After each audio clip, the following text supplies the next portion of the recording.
என்னப்பா எல்லாரும் எப்படி இருக்கீங்க? நான் தான் உங்கள் அழகான தோழி. வாங்க நாம இப்ப ஒரு மஜா கதைக்கு போலாம். அதுக்கு முன்னாடி நம்ம சேலைக்கு ஒரு லைக் போடுங்க. சப்ஸ்கிரைப் பண்ணுங்க மக்கள். ராஜா ஒரு ஆட்டோ டிரைவர். வழக்கமாக ரீனா சவாரி பிடிக்கும் ஆட்டோ டிரைவர் அன்று வர முடியாமல் போக ராஜுவை அனுப்பி வைத்திருந்தான் ராஜு. ஆட்டோ டிரைவர் என்றாலும் டிப்டாப்பாக டிரஸ் போடுவான். ஆளும் நல்ல ஸ்மார்ட். அவனை பார்த்த மாத்திரத்தில் ஜீனாவுக்கு அவனை பிடித்துவிட்டது. அவனின் டீசெண்டான பேச்சும் நடவடிக்கையும் அவளை கவர்ந்தது. சவாரிக்கு செல்லும் போது அவனின் நகைச்சுவை கலந்த பேச்சும் புத்திசாலித்தனமான பதில்களும் அவளை வெகுவாக கவர்ந்தது. அவன் மேல் சிறிது மரியாதையும் ஏற்பட்டது. ரீனா அழகான 2 குழந்தைகளின் தாய். அவள் கணவன் கடின உழைப்பாளி, அன்பானவர். கொஞ்ச நாட்களுக்கு முன்புதான் சொந்த வீடு கட்டி குடியேறி இருந்தனர். அவளோடு ஒப்பிடும்போது அவளின் புருஷன் பெரிய அழகு இல்லைதான். ஆனால் அனுசரணையாக நடந்து கொள்ளும் அவனின் குணத்தின் காரணமாக அவளுக்கு அவனை குறையாக தெரியவில்லை.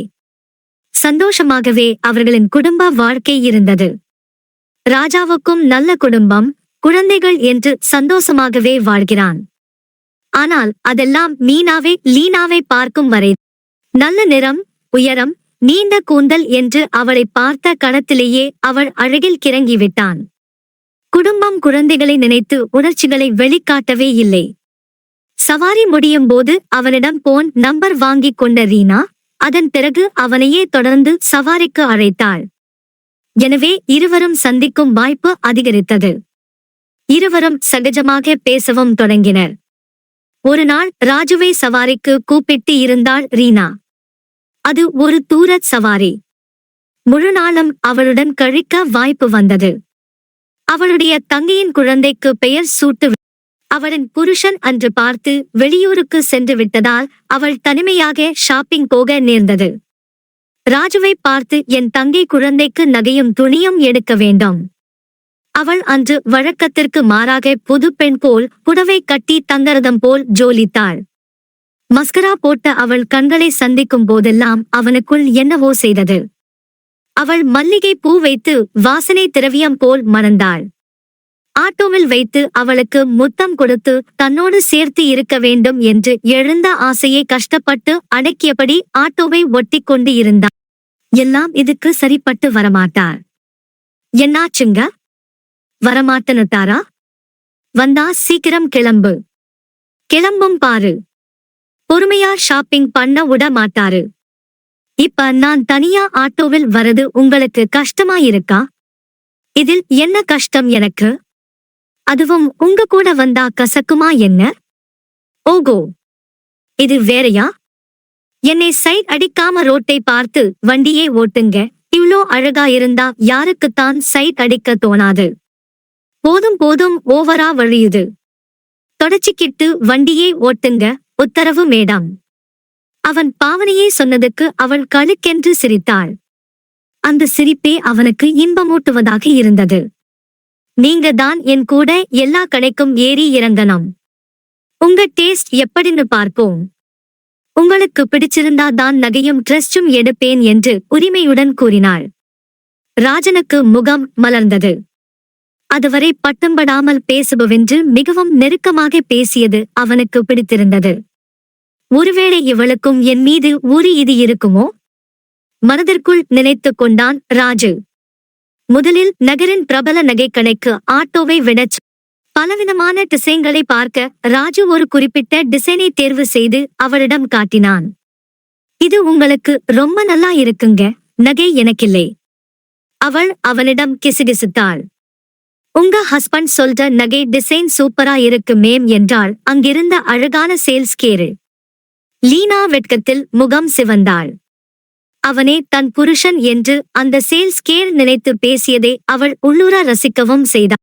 எனவே அவள் பேச்சுக்கு மறுப்பு சொல்ல வந்த ராஜுவை மெல்ல அவன் உள்ளங்கையை கிள்ளி அமர்த்தினாள். அவனுக்கும் அதில் ஒரு சந்தோஷம்தான். சும்மா இருந்து விட்டான்.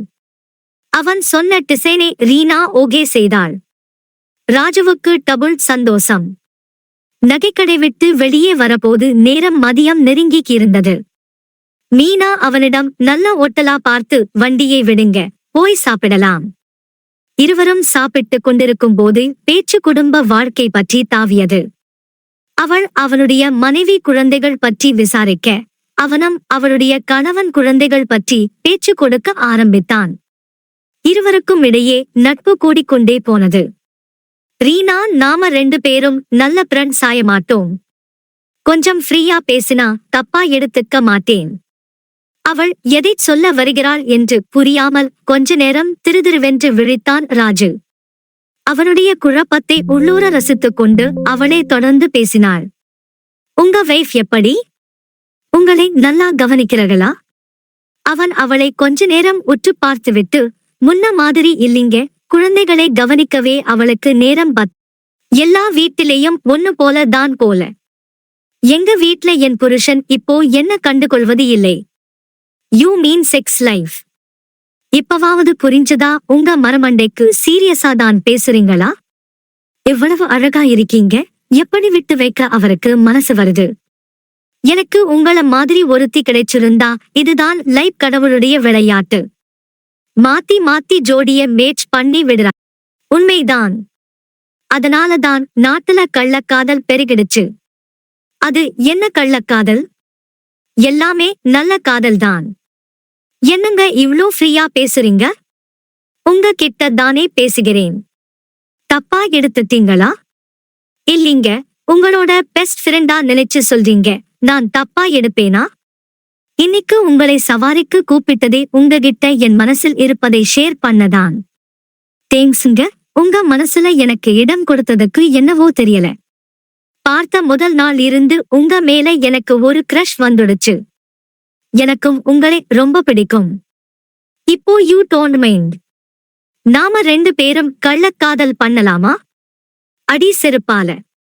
கொஞ்சம் ஃப்ரீயா பேசுனா என்னை உன் கூட படுக்க கூப்பிடுறியாடா? என்னங்க திடீர்னு இப்படி பேசுறீங்க? ராஜா லிங்கராஜா.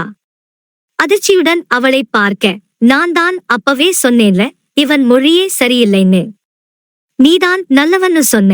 அவர்கள் அமர்ந்திருந்த சீட்டுக்கு பின்னால் இருந்து அவள் கணவன் எழுந்து ராஜு அவன் சட்டையை பிடித்தான். ஏங்க, இங்க எந்த சீனம் கிரியேட் பண்ண வேண்டாம். விடுங்க, அவன் போகட். லீனா கேலியும் வெறுப்புமாக ராஜுவை பார்த்தபடியே கணவனை அமைதிப்படுத்தினாள். ராஜு அவமானத்துடன் முகம் கருத்து ஹோட்டலை விட்டு வெளியேறினான். டேய், என்ன கிளம்பிட்ட?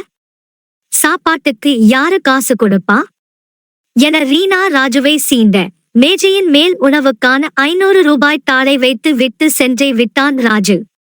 ராஜு சில நாட்களாக மன உளைச்சலில் இருந்தான். எந்த சவாரிக்கும் போகவில்லை. ரீனா நடந்து கொண்ட விதம் அவனை அதிர்ச்சியும் அவமானமும் கொள்ள வைத்திருந்தது. எந்த பெண்ணை பார்த்தாலும் எரிச்சலாக வந்தது. எல்லாம் பேச தேவடியாள்கள். இப்படியாக பலவிதமான எண்ணங்கள் சூழ மனதுக்குள் குமைந்து கொண்டிருந்த ராஜுவின் அலைபேசி ஒலி அவன் கவனத்தை கலைத்தது. ரீனா தான் கால் செய்தா. எதுக்குடி எனக்கு கால் பண்ற என்று எடுத்த எடுப்பில் கத்தினான். சாரி ராஜ். சாரி ப்ளீஸ், என்னை மன்னிச்சிடுங்க. என்னதான் கோபமாக இருந்தாலும் அவளின் குரல் அவனை உருக்கியது. சரி சொல்லுங்க, சின்ன ஒரு மிஸ்டேக் ஆயிடுச்சு. உங்ககிட்ட கொஞ்சம் தனியா பேசணும். வேண்டாம் மேடம். வேண்டாம். நீயும் உன் புருஷனும் சேர்ந்து விளையாட நான் ஆள் இல்ல. சரி, சவாரிக்கு வாங்க. அதெல்லாம் முடியாது. உன் புருஷன் என் சட்டையை எட்டிப் பிடிப்பான். அவர் ஊரில் இல்ல. ரொம்ப முக்கியமான விஷயம். வாங்க, போன்லயே பேசு. இப்ப வரப்போறீங்களா இல்லையா? அவள் குரலில் தொனித்த உரிமை கலந்த கோபம் அவரை சம்மதிக்க வைத்தது. சரி என்றான். இங்க எதுவும் பேச வேணாம். ஊருக்கு வெளியே போங்க. ஆட்டோவில் ஏறி ரீனா சொன்னாள். அது பிற்பகல் வாகன நெரிசல் இல்லாத சாலையில் ஆட்டோவை ஊர் எல்லை தாண்டி ஓட்டியபடியே அவளிடம் பேச்சு கொடுத்தான். சொல்லுங்க, என்ன பேசணும்? உங்களை அடிக்கடி சவாரிக்கு கூப்பிடுறேன் என்று என் வீட்டுக்காரருக்கு நம்ம மேல சந்தேகம். நீங்க நல்லவர் இல்லைன்னு அடிக்கடி சொல்லுவார்.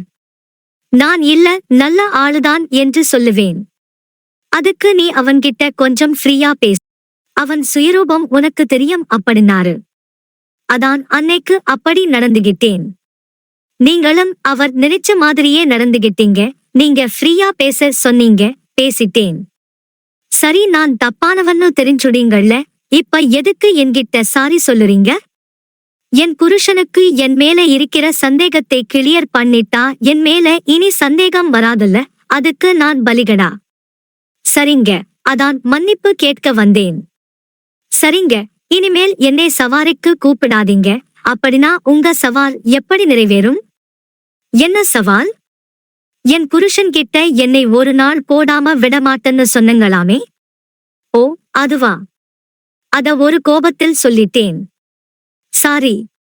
ஆனா உங்க சவால் நிறைவேறும். என்னங்க சொல்லுறீங்க? நாம் 2 பேரும் கள்ளக்காதல் பண்ணலாமா? நாணத்துடன் கேட்டார் ரீனா. வேண்டாம் தாயே. மறுபடியும் ஆப்பு வாங்க நான் தயாராக இல்லை. ஆப்பு உங்ககிட்ட தானே இருக்கு. நீங்க வச்சா நான் வாங்க ரெடி. அவளின் இரட்டை அர்த்த பேச்சில் அவனை சூடாக்கியது. நம்பலாமா? தாராளமா நீங்க நம்பலாம். இப்ப எங்க போலாம்? உன் இஷ்டம்டா. எங்க வேணாலும் கூட்டிட்டு. உன் ஹஸ்பண்ட் தேட மாட்டாரா? அவர்தான் ஊரில் இல்லையே. குழந்தைகள் அவங்க அம்மா வீட்டில் மேடம் பிளான் பண்ணிதான் வந்திருக்கீங்க. பின்னாலிருந்து அவன் கழுத்தில் கை போட்டு, சீக்கிரம் கார் வாங்கிடு. 2 பேரும் ஊர் சுத்த வசதியா இருக்கும் என்றாள். இப்ப எனக்கு நீ வேணும். அதுக்கு வழி சொல்லு. ஆட்டோவில் வச்சு ரொம்ப ஸ்பா லாட்ஜ் ரூம் போடலாமா? அதுவும் ரிஸ்க் தான். வேற வழி இன்னொரு நாள் பார்த்துக்கலாம் ரீனா. நான் இன்னைக்கே நீ வேணும் ராஜ். எனக்கும் வேணும்தான்.